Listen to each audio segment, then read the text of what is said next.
SGA's finishing ability is unreal. Honestly, I haven't watched a compilation of somebody's finishing around the rim in a while that I would consider a highlight tape, but Shai's is crazy.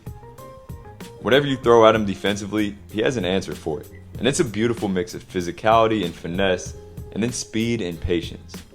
Let's break down how he does it, and how you can add some of these qualities to your game too.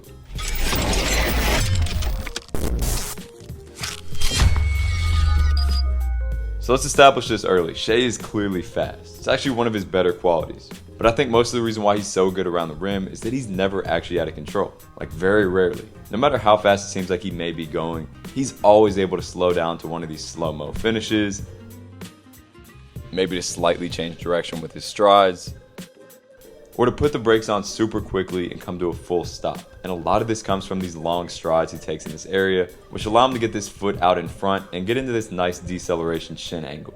Then also watch the patience he has on this jump itself. Whether it's off of 1 or 2 feet, he actually jumps pretty slowly many times. He clearly doesn't see it as a race to the basket, but rather a game of timing and strategy. Number one, this allows him to make the best decision, because he's at a slower speed with more time to decide the best way to get that finish up. He's also a bit more in control, so it's easier to control his body around the trees. And then he's also able to throw the defender's timing off very, very often. The defense, of course, is thinking he's getting into a regularly timed jump, so when he slows it down, they'll definitely go flying out of position a good bit. This also allows him to change direction with his jump, which is done pretty often off 2 feet by high-level finishers to evade defenders and get angles on the backboard.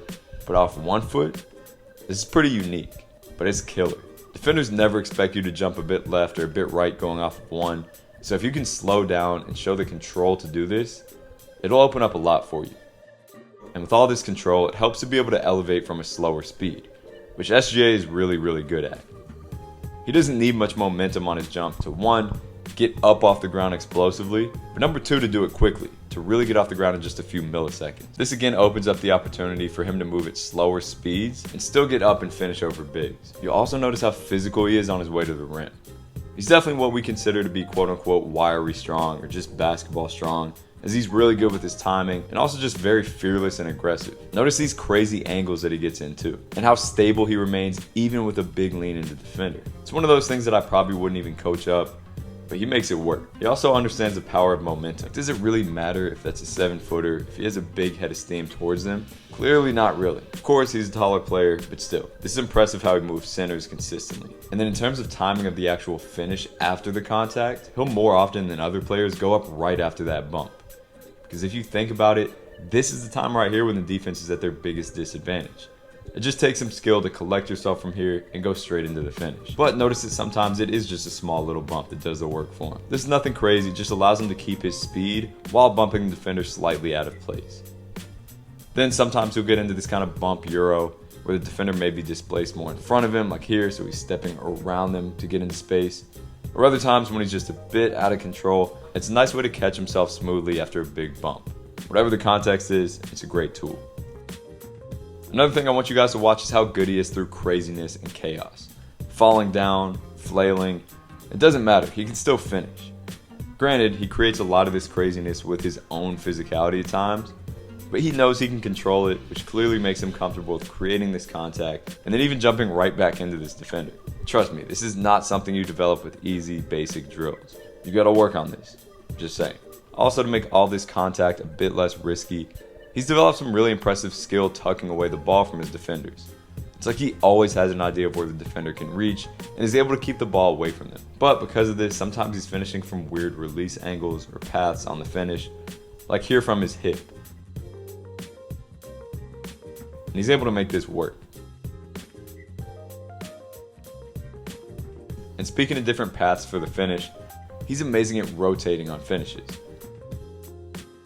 This can be off 2 feet, or more with a hook or an extension off 1 foot, but it allows him to keep the ball away from defenders until the very last second, and then turn and create a window. Plus, naturally, the angle you take won't always be perfectly towards the rim. Sometimes you'll be driving a bit away, and you have to turn back towards the bucket with some touch. And this is definitely a vital quality for any crafty finisher. Next, I want to touch on how quote-unquote slippery Shai is. It's hard to explain, but it's like any time a defender looks like they may cut him off, he's slipping right around them. A lot of this comes down to angles, so being comfortable enough in close quarters to take a tight angle and get in front of defenders. And a lot of it's being able to slip through small spaces by taking long strides and protecting the ball. And actually I'll add this long spin onto the list too. Look at number 1, how much ground he covers on this spin, and number 2, the angle he takes to put that defender in jail. This takes a lot of movement skills, especially at high speed, and then the ability to relocate the rim through a bit of proprioceptive cloudiness or dizziness. But talk about being slippery. And also notice how he sets it up by attacking in one direction, so now he has this window of space to spin into. Crafty. Next thing here, notice how quick his release can be on finishes. This is something we talk about all the time in jumpers obviously, but having a quick trigger to get the ball up onto the rim on layups is important too. Even if it's a bit awkward timing wise, he's getting this ball up into the air before the shot blocker can get to it or even expect it. For instance, where most times you go into a 1-2 layup, it's more like he's going with that second step.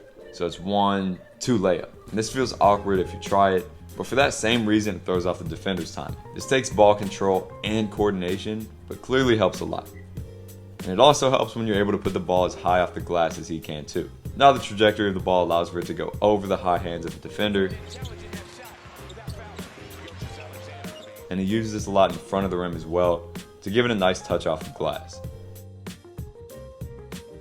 And then finally, watch his ability to get to his left hand for extensions and other touch finishes. And it's not just that he's using his left. He's coordinated enough to jump right, left, and then extend out with that left hand, which is honestly the limiting factor in many players' ability to use their weak hand off of 2 feet.